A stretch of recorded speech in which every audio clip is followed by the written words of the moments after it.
देश की हालत आपको दिख रही है। देश में क्या हो रहा है, क्या नहीं हो रहा है, आपसे नहीं छुपाया जा सकता है।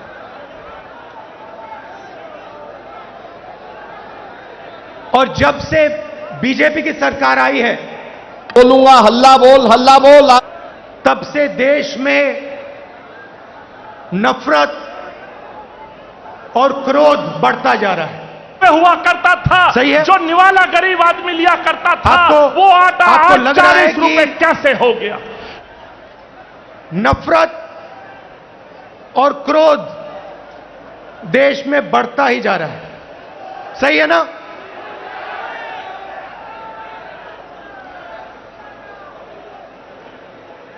नफरत किसको होती है? भाइयों और बहनों, नफरत डर का एक रूप है। जिसको डर होता है उसी के दिल में नफरत पैदा होती है। जो डरता नहीं है, जिसको डर नहीं होता है, उसके दिल में नफरत पैदा नहीं होती है।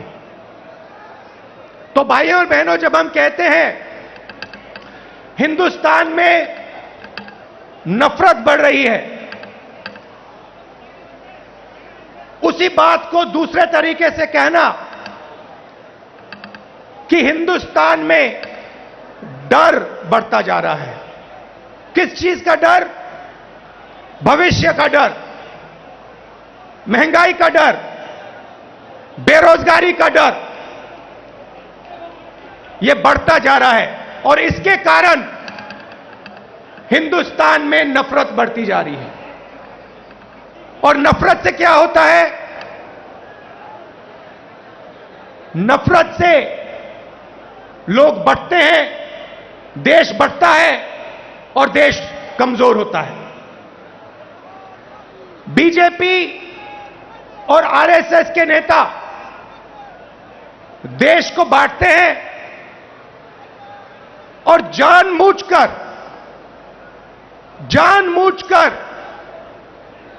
देश में भय पैदा करते हैं, लोगों को डराते हैं और नफरत पैदा करते हैं। अब सवाल उठता है, ये किसके लिए करते हैं और क्यों करते हैं? फायदा इस डर का, इस नफरत का फायदा किसको मिल रहा है? भाइयों और बहनों, क्या इस डर का फायदा, नफरत का फायदा हिंदुस्तान के गरीब आदमी को मिल रहा है? पिछले 8 सालों में आप मुझे बता दीजिए, हिंदुस्तान के गरीब आदमी को, किसान को, मजदूर को, छोटे दुकानदार को नरेंद्र मोदी जी की सरकार ने क्या फायदा दिया?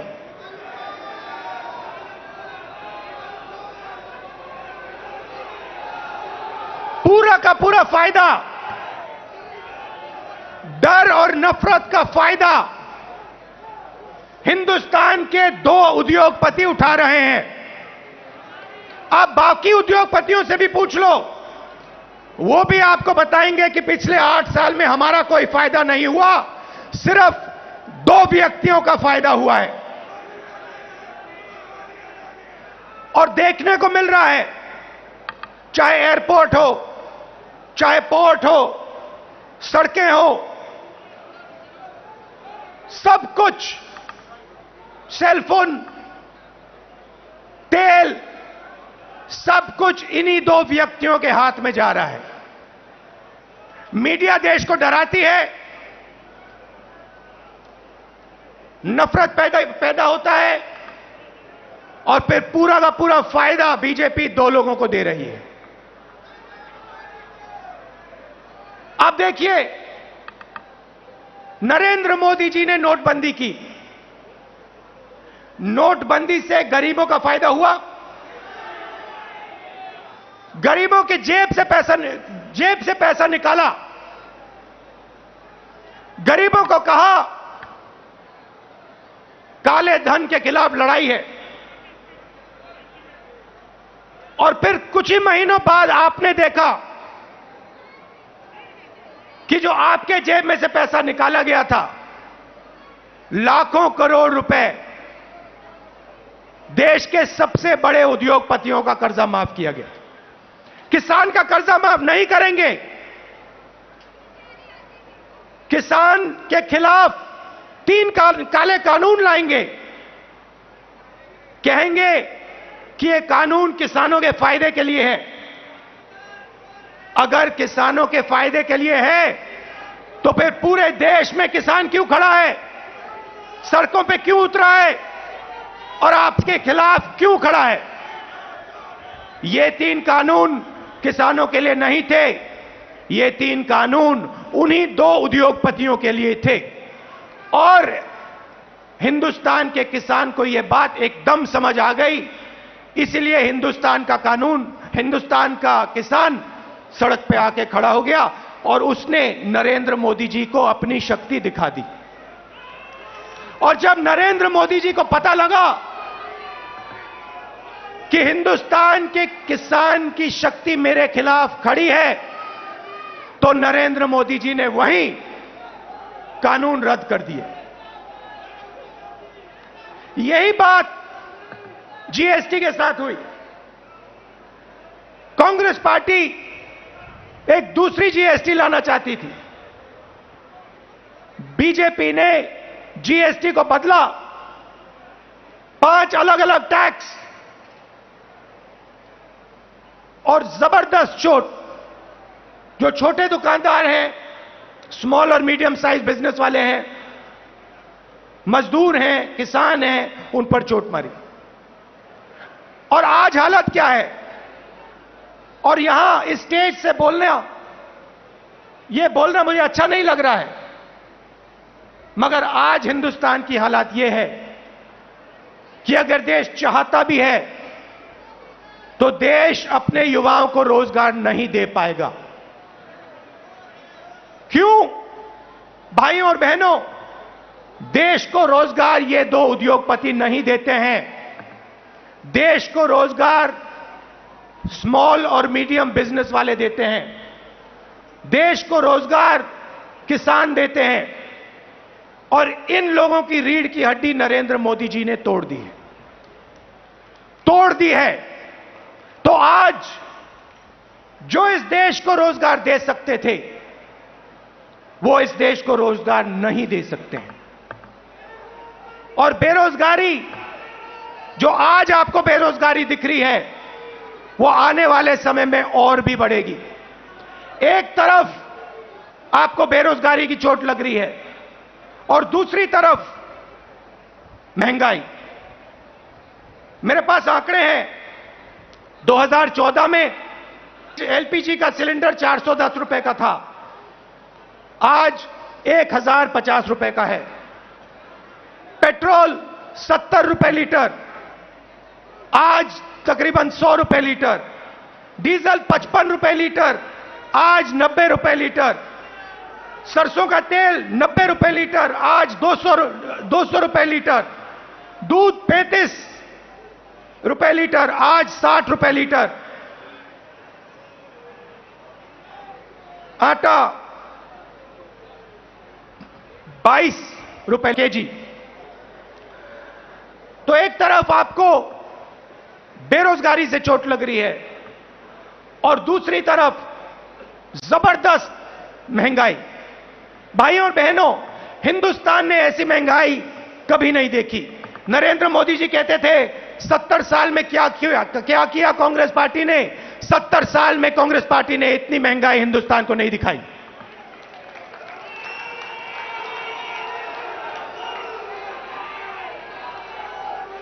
तो हिंदुस्तान का आम नागरिक बहुत मुश्किल में है, बहुत दर्द सह रहा है। और जब विपक्ष इन बातों को पार्लियामेंट में उठाना चाहती है, तो नरेंद्र मोदी जी और उनकी सरकार विपक्ष को पार्लियामेंट में बोलने नहीं देती। चाहे किसानों का मुद्दा हो, चाहे चाइना का आक्रमण जो हुआ उसकी बात करना चाहें, बेरोजगारी की बात करना चाहें, महंगाई की बात करना चाहें, हम नहीं कर सकते, पार्लियामेंट में नहीं कर सकते। और आप देखिए यहां हमारे मीडिया के मित्र हैं, इनका काम जो जनता के मुद्दे हैं उनको उठाने का होता है, मगर ये भी अपना काम नहीं करते हैं। 24 घंटा ये कैसे करेंगे? ये मीडिया उन्हीं दो उद्योगपतियों का मीडिया है, पूरा का पूरा मीडिया उन्हीं दो उद्योगपतियों के हाथ में है, तो सच्चाई कैसे दिखेगी, सच्चाई कैसे सुनाई देगी? और जनता को सब मालूम है, जनता घर में टीवी ऑन करती है और जनता जानती है कि टीवी किसका है और टीवी किसके लिए काम कर रहा है। टीवी दो उद्योगपतियों का है, अखबार दो उद्योगपतियों के हैं, और ये दो उद्योगपति नरेंद्र मोदी जी के लिए 24 घंटा काम करते हैं और नरेंद्र मोदी जी इनके लिए 24 घंटा काम करते हैं। देश में बेरोजगारी, देश में महंगाई और देश का पूरा धन दो उद्योगपतियों के हाथ में। एक तरफ मीडिया का कंट्रोल, दूसरे तरफ प्रधानमंत्री पे कंट्रोल।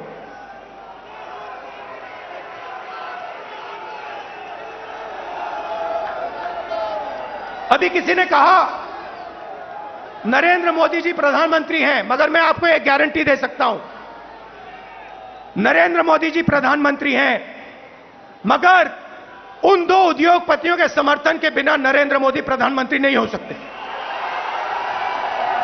मीडिया के समर्थन के बिना नरेंद्र मोदी प्रधानमंत्री नहीं हो सकते। और जो हिंदुस्तान के इंस्टीट्यूशंस हैं, चाहे मीडिया हो, प्रेस हो, चाहे हमारी जुडिशरी हो, चाहे हमारा इलेक्शन कमीशन हो, उन सब पर दबाव है, उन सब पर सरकार आक्रमण कर रही है। तो यात्रा की क्या जरूरत है? यात्रा की यह जरूरत है कि विपक्ष के सामने और कोई रास्ता ही नहीं है, हमें सीधा जनता के बीच में जाना पड़ेगा। मीडिया हमारा नहीं, सांसद में हम बोल नहीं सकते, तो अब कांग्रेस पार्टी और बाकी विपक्ष के पास सिर्फ एक रास्ता है, जनता के बीच में जाकर उनको देश की सच्चाई बताना।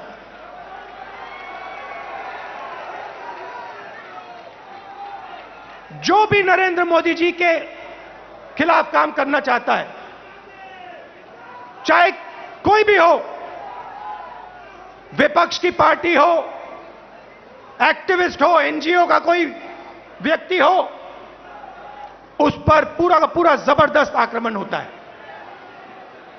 ईडी, सीबीआई, इनकम टैक्स, ये सब के सब लगा दिए जाते हैं। 55 घंटे मुझे ईडी में वहां पे बैठाया। मगर मैं एक बात समझाना चाहता हूं नरेंद्र मोदी जी को, मैं आपकी ईडी से नहीं डरता हूं, मुझे कोई फर्क नहीं पड़ता। आप 55 घंटे करो, 100 घंटे करो, 200 घंटे करो, 500 घंटे करो, 5 साल करो, कोई फर्क नहीं पड़ता मुझे। ये हमारा जो संविधान है, जो इस देश की आत्मा है, आज इसकी रक्षा करना, आज इसको बचाने का काम हर हिंदुस्तानी नागरिक को करना पड़ेगा। क्योंकि अगर हमने ये नहीं किया, अगर हम आज नहीं खड़े हुए तो फिर यह देश नहीं बचेगा, क्योंकि यह देश संविधान है। यह देश इस देश की जनता की आवाज है। यह देश इस देश की जनता का भविष्य है। यह देश दो उद्योगपतियों का नहीं है। यह देश हिंदुस्तान के गरीब लोगों का है। और आज दो हिंदुस्तान बन गए हैं, एक मजदूरों का, गरीबों का, किसानों का, बेरोजगार युवाओं का। उस देश में कोई सपना नहीं देखा जा सकता। उस देश में अगर आप रोजगार चाहते हो नहीं मिल सकता। अगर आप अपने बच्चों को कॉलेज यूनिवर्सिटी में भेजना चाहते हो आप नहीं कर सकते हो। उस देश में आपको अपना खून पसीना देना पड़ेगा और खून पसीना देने के बाद आपको कोई फायदा नहीं मिलेगा। और दूसरा देश इसी हिंदुस्तान के अंदर 2, 3, 10, 15 उद्योगपतियों का, अरबपतियों का, उसमें आप जो भी सपना देखना चाहते हो देख सकते हो। जो भी आप चाहते हो आपको हिंदुस्तान में मिल जाएगा। भाइयों और बहनों, इन दो देशों के बीच में लड़ाई है। नरेंद्र मोदी जी की विचारधारा कहती है कि देश को बांटना है और पूरा का पूरा फायदा चुने हुए लोगों को देना है। हमारी विचारधारा कहती है कि देश सबका है और देश की जनता जो अपना खून और पसीना देती है उसका फायदा 2-3 उद्योगपतियों को नहीं मिलना चाहिए। उसका फायदा हिंदुस्तान के किसान को, मजदूर को, गरीब को, बेरोजगार युवाओं को मिलना चाहिए। यह फर्क है। और आप चाहिए, आप आज चले जाइए और किसी भी छोटे दुकानदार से, किसी भी मजदूर से, किसी भी स्मॉल और मीडियम बिजनेस वाले से, किसी भी किसान से पूछ लीजिए क्या यूपीए के समय और आज के समय में क्या फर्क है। यूपीए के समय में 70,000 करोड़ रुपए यूपीए की सरकार ने हिंदुस्तान के किसानों को दिया बिना पूछे। नरेंद्र मोदी जी ने 3 काले कानून दिए।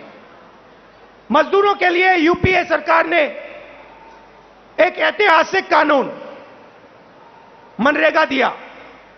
नरेंद्र मोदी जी ने पार्लियामेंट में कहा कि मनरेगा गरीबों पर अपमान है। और फिर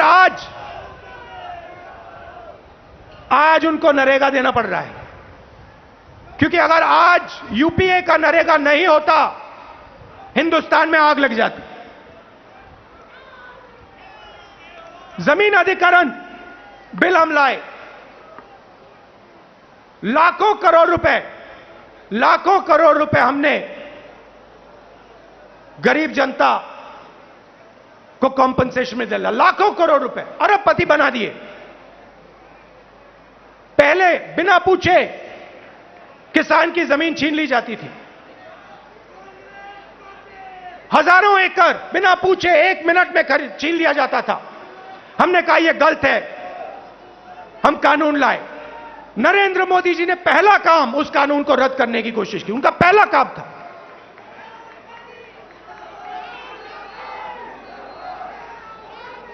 यूपीए के समय आर्थिक प्रगति थी। हम करोड़ों लोगों को हमने गरीबी से निकाला। जितने लोगों को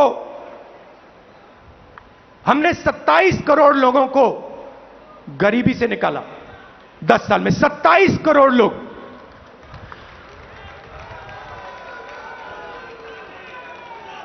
भोजन का अधिकार, मनरेगा, कर्जा माफी, इन औजारों से हमने 27 करोड़ लोगों को 10 साल में गरीबी से निकाला। भाइयों और बहनों, पिछले 8 साल में नरेंद्र मोदी ने 23 करोड़ लोगों को वापस गरीबी में डाल दिया है। तो जो हमने काम किया 10 साल में, उन्होंने 8 साल में खत्म कर दिया। और फिर जाके भाषण देते हैं, प्रगति की बात करते हैं, न्यू इंडिया की बात करते हैं, मेक इन इंडिया की बात करते हैं, कहते हैं कि हिंदुस्तान बदल गया। हिंदुस्तान को नरेंद्र मोदी जी पीछे ले जा रहे हैं। हिंदुस्तान में नरेंद्र मोदी जी नफरत फैला रहे हैं, डर फैला रहे हैं, और इससे देश का नुकसान होगा। देश का फायदा हो ही नहीं सकता। फायदा देश के दुश्मनों को होगा, फायदा चाइना को होगा, फायदा पाकिस्तान को होगा, मगर हिंदुस्तान को नहीं होगा। हिंदुस्तान में जितनी भी नफरत फैलेगी, जितना क्रोध फैलेगा, जितना डर फैलेगा, उतना हिंदुस्तान कमजोर होगा। और पिछले 8 सालों में नरेंद्र मोदी जी ने हिंदुस्तान को कमजोर करने का काम किया है। जो हमारी आर्थिक शक्ति थी उसको खत्म किया। बेरोजगारी, 40 साल से सबसे ज्यादा बेरोजगारी आज हिंदुस्तान में, वो नरेंद्र मोदी जी की देन है। मैं आपसे पूछना चाहता हूं, क्या महंगाई से, बेरोजगारी से, नफरत से देश मजबूत होता है क्या? कौन सी दुनिया में नफरत, बेरोजगारी, महंगाई से देश मजबूत होता है? देश कमजोर होता है। और नरेंद्र मोदी जी और बीजेपी देश को कमजोर करने का काम कर रहे हैं। कांग्रेस पार्टी देश को जोड़ती है। हम नफरत मिटाते हैं, हटाते हैं, और जब नफरत मिटती है, खत्म होती है, जब डर कम होता है, तब हिंदुस्तान तेजी से आगे बढ़ता है। हमने ये करके दिखाया है, सालों करके दिखाया है। तो ये मैं आपको कहना चाहता था। कांग्रेस कार्यकर्ताओं को मैं धन्यवाद करना चाहता हूं। आप हमारी विचारधारा के लिए लड़ते हो, आप हिंदुस्तान के लिए लड़ते हो, आप संविधान के लिए लड़ते हो, आप अपना खून, अपना पसीना इस देश को देते हो। मैं आपको दिल से धन्यवाद करना चाहता हूं। और आपको कहना चाहता हूं कि कांग्रेस पार्टी का कार्यकर्ता ही देश को बचा सकता है। कांग्रेस पार्टी की विचारधारा देश को प्रगति के पथ पे ला सकती है। हमारे लिए सरकार ने, जैसे मैंने कहा, रास्ते बंद कर दिए हैं। पार्लियामेंट का रास्ता बंद कर दिया। संसद में कांग्रेस पार्टी या विपक्ष के लोग भाषण कर ही नहीं सकते, हमारा माइक ऑफ हो जाता है। और किसी भी मुद्दे पे हम चाइना के आक्रमण पे बात करना चाहते हैं, नहीं कर सकते। बेरोजगारी के बात पे बात करना चाहते हैं, नहीं कर सकते। महंगाई पे बात करना चाहते हैं, नहीं कर सकते। वो रास्ता बंद है। जो हमारे इंस्टीट्यूशंस हैं, चाहे वो मीडिया हो, चाहे वो इलेक्शन कमीशन हो, जुडिशरी हो, मैंने कहा उन पर आक्रमण है, उन पर दबाव है। तो हमारे लिए सबके सब रास्ते बंद है, एक ही रास्ता बचा है, और वो रास्ता हमें सबसे अच्छा लगता है। जनता के बीच में जाकर, सीधा जनता के बीच में जाकर जनता को जो देश की सच्चाई है वो बताना, और जो जनता के दिल में है उसको गहराई से सुनना और समझना। इसीलिए कांग्रेस पार्टी भारत जोड़ो यात्रा शुरू कर रही है।